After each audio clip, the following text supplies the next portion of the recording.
Speaking with TJ Walker, the show where we dissect how and what world-class leaders communicate.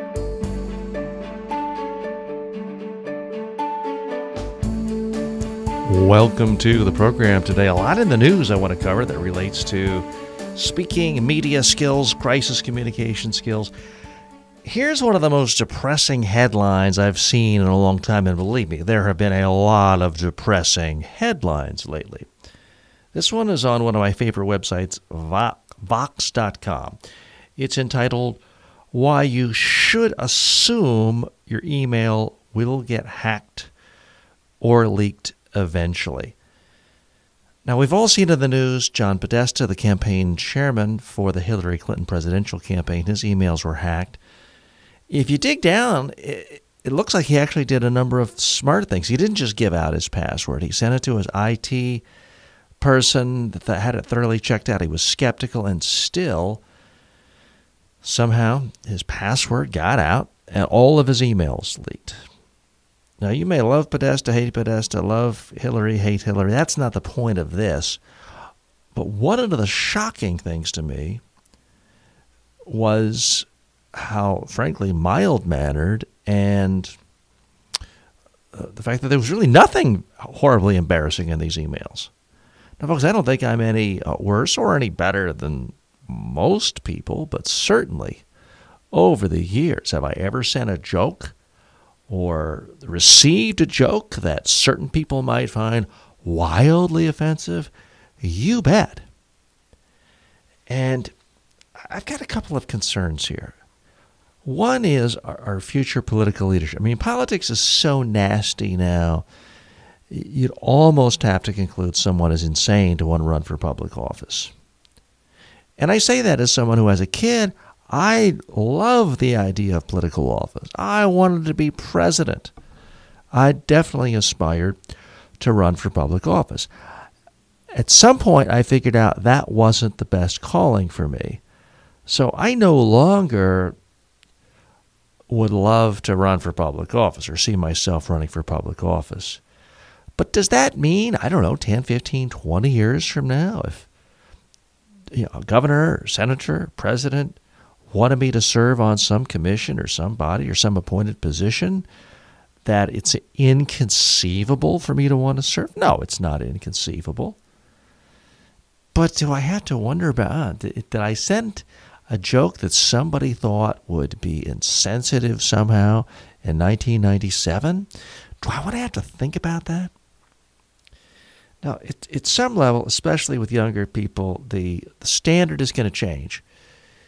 It's kind of like Facebook. If you're 35 years old today and you're applying for an investment banking position and the person hiring you is 35, if somehow they can find a drunken picture of you from Facebook from 10 years ago where you look trashed and half naked, does that really make anyone lose a job today? I don't think so,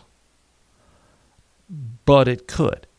But when it comes to email, actual words associated with you, I just don't know how that's going to play out. It is a little scary. Concepts of privacy are evolving as more and more people share everything on Facebook. There is a sense that, hey, anything goes.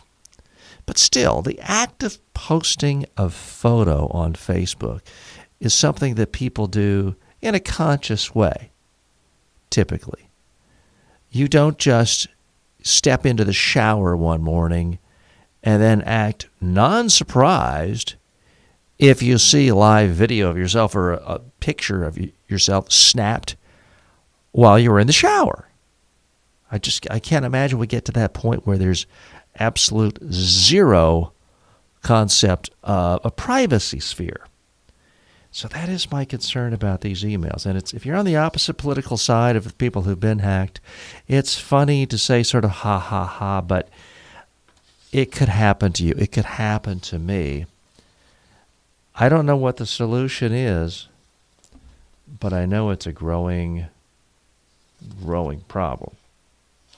Now, let's look at some other top issues that reflect on media and communication. This next one is getting some controversy. It relates to the proposed merger between AT&T, the huge telecommunications giant, and Time Warner, the huge media company. AT&T is proposing to purchase Time Warner for $85 billion. And a lot of people are upset about this. You have people on the left and the right saying this doesn't sound like a good deal. It's too much concentration of power in the hands of one company.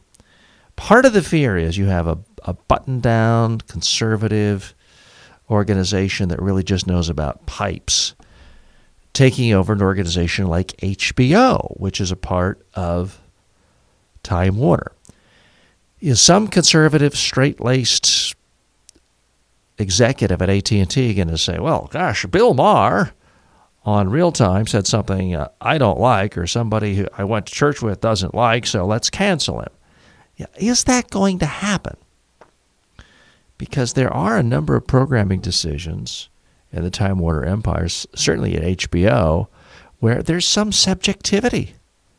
No one's purchasing Bill Maher's show directly. There aren't ratings that result in ad sales going up or down. So a lot of it is, in fact, subjective. Now, I'm going to, I think, surprise some of you in telling you my position on this, in that from what I know right now, I would let the merger go through. And it's not because I reflexively think the market always knows best. It's not because I reflexively say all government regulation is bad. No, that's not my position at all. But when you look at the historic uses of anti-monopoly measures, antitrust measures from the government, it's to prevent too much concentration of power and monopoly power of one company in one industry. This is so-called vertical integration, not horizontal integration. Now, if Time Warner wanted to buy Fox and combine itself with Facebook, and there are all these media content creation companies, that would be a problem. That I could understand upsetting people, and there would be a legitimate cause for concern. But with this merger, AT&T, they're essentially the pipes, and Time Warner is the stuff you put through the pipes, whether it's Sports Illustrated, whether it's HBO, whether it's CNN. So here's the part of mergers that people don't talk about.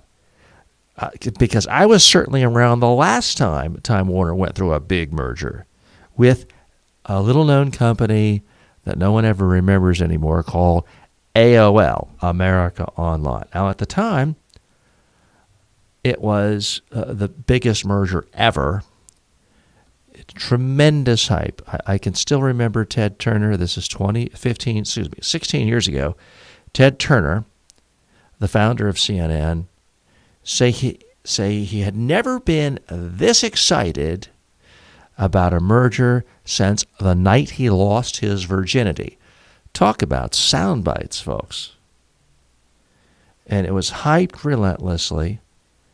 And, of course, it went down in history as the worst merger of all time because the value of AOL essentially went to zero. It went to near zero.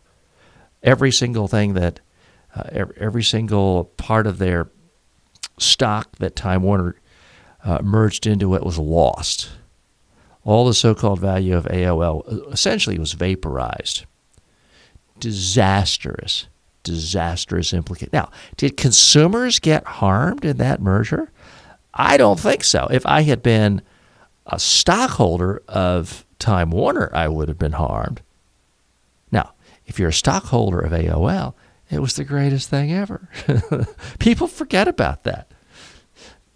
People forget about the fact that, it was horrible for Time Warner, and they lost, tens and tens and tens of billions of dollars of market cap because of it.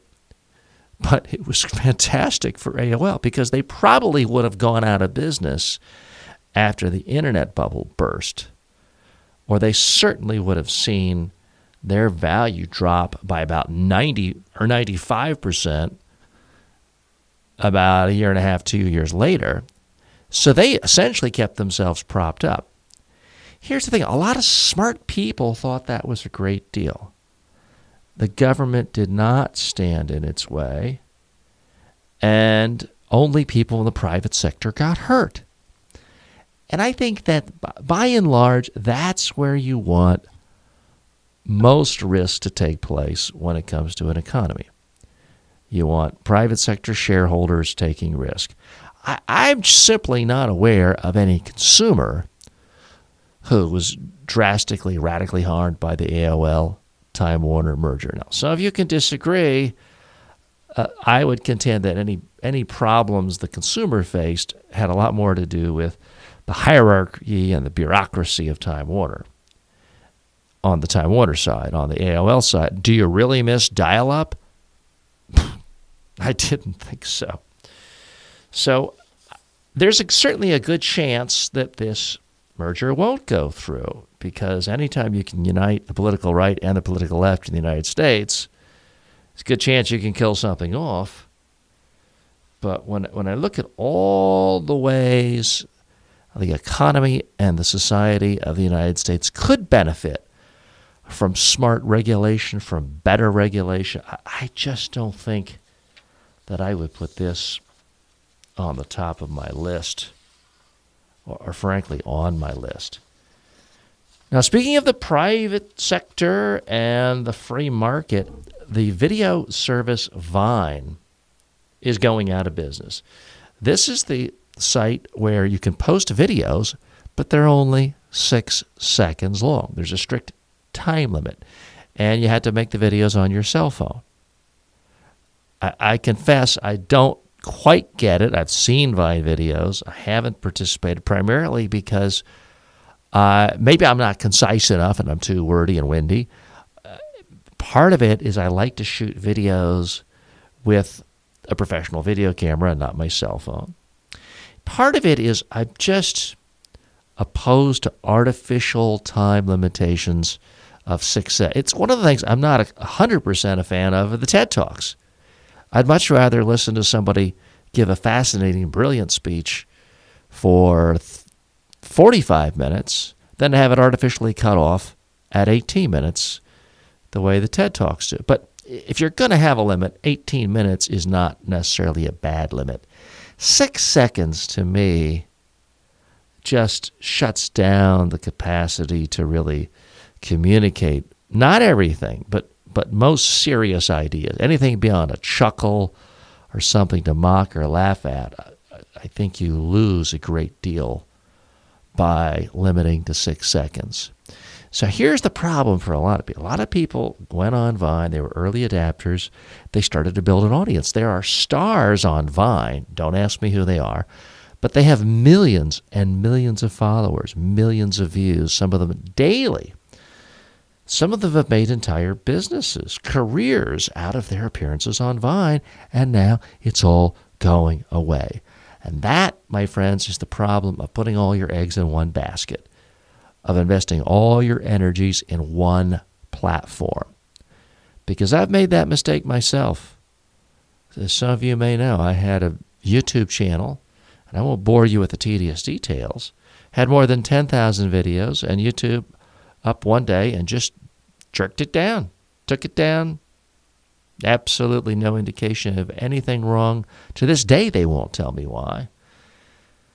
But I learned an important lesson. You can't rely on some platform that you don't own. You've got to own your own platform, and you've got to be in a lot of other places. So that's why I'm on iTunes and about 20 different podcasting sites. And yeah, I'm still on YouTube and happy to engage with people there, but it's never going to be more than one piece of the puzzle. So for the Vine stars out there, part of me feels sorry for them, but part of me wants to remind them of the lesson of, if you want to be a creator, you've got to create in a lot of different formats. And look at great movie makers. They're often also actors. They often write. They often do their own editing. Maybe they're in theaters for one movie. Maybe they're straight to HBO on another. They diversify. They diversify risk, even if they're essentially in the same creative pursuit. And that would be my advice to these Vine creators. Also in the news, I think this is sort of a fun, interesting concept. A bunch of movie chains, specifically AMC Theaters here in the United States, announced that they're going to be showing CNN's election night coverage, which is just 1 week from today. They're going to have one theater, a so-called red theater for the Republicans, a blue theater for the Democrats in 25 cities. Regal Cinemas is doing the same thing in 200 theaters across the city. Now, others have done this before. The Alamo Drafthouse Cinema did this. About 7,000 people came to debate screenings this fall.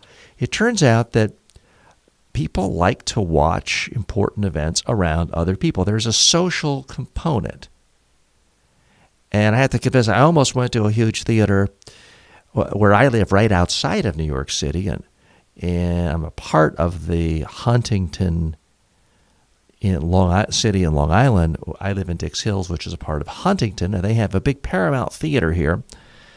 And they were having a showing for the last debate. I almost went to that. Reason I didn't, feeling a little under the weather, plus was doing interviews and podcast immediately after the show, and that would have extended getting back in time to the studio and producing the show. But I do think it is fascinating. People who will spend so much time, energy, and effort going to a Giants football game, which ultimately, sorry, Giants fans, means nothing.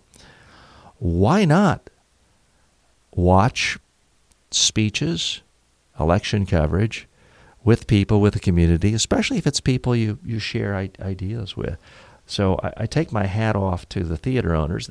Now, they're not charging for this for the most part. Of course, I'm sure they'll have their popcorn and concessions open, and then they've got to make a buck.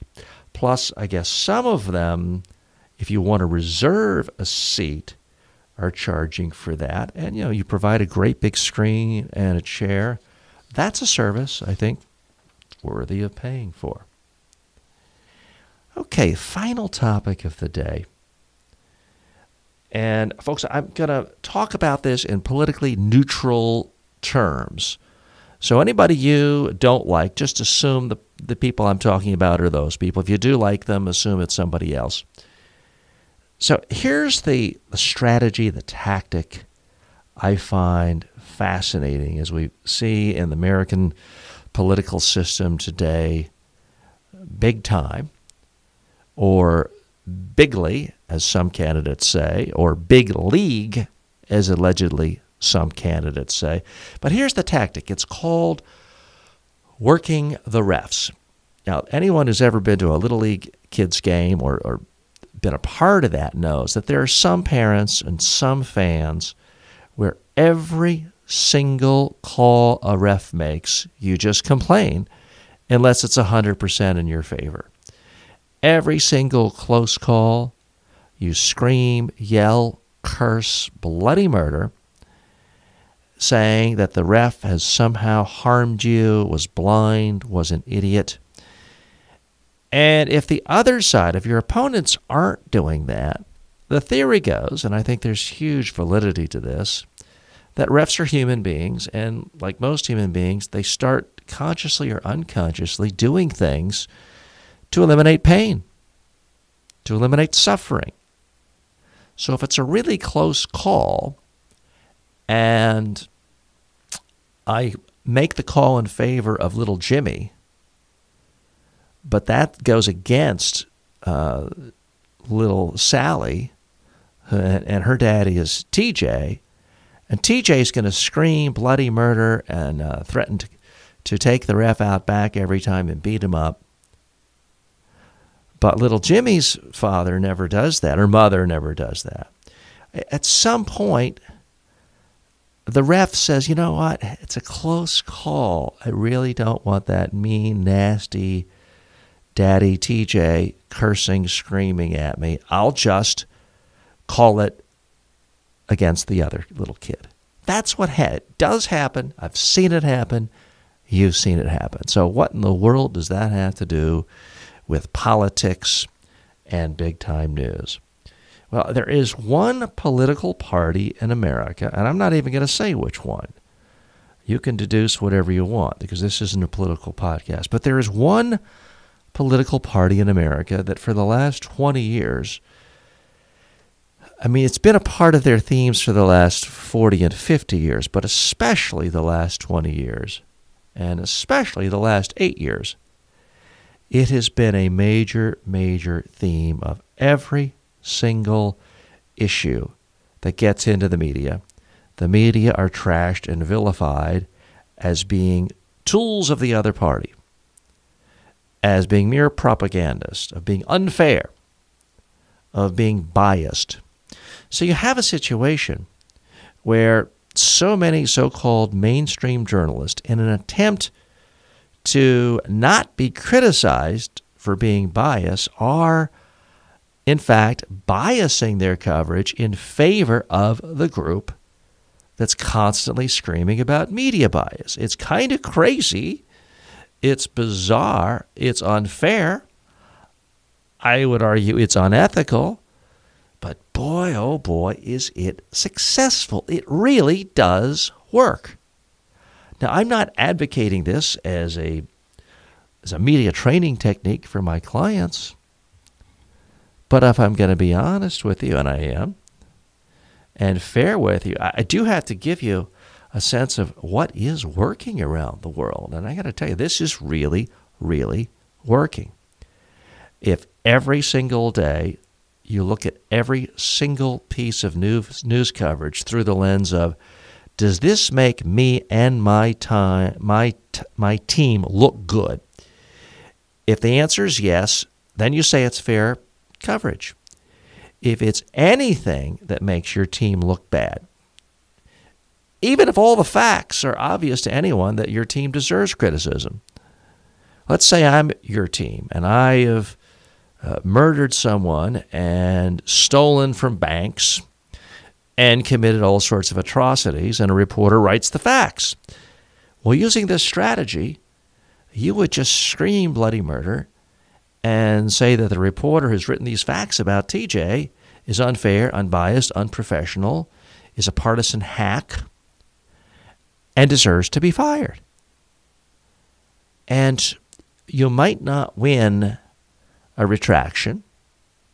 You might not necessarily get that one reporter to write more favorably about me in the future, but you start to bend the sense of possibilities from all the other reporters. You start to shift the zeitgeist because it's only human nature to avoid pain. And if reporters know they're simply going to get a lot more pain from criticizing your side, even when it's accurate and fair, than criticizing the other side, it's only a matter of time before the criticism of you softens and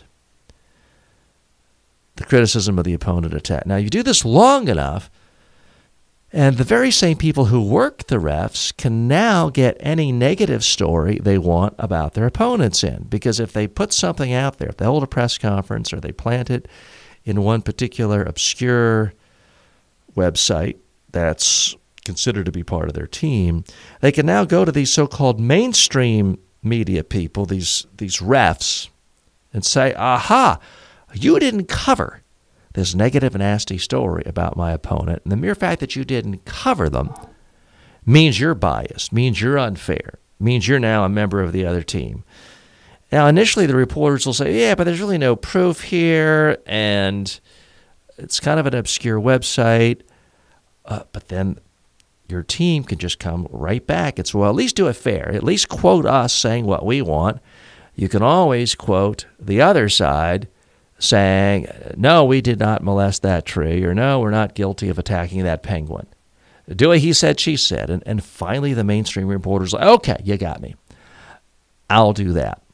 But if one side is willing to attack and just make up stuff and just pull things out of thin air and throw that mud up against the wall to mix my metaphors, if that's a daily strategy of let's just throw as much stuff on the wall against our opponents every single day, then what happens is the reporters are covering 10, 20, 50, 100 negative stories about the other team.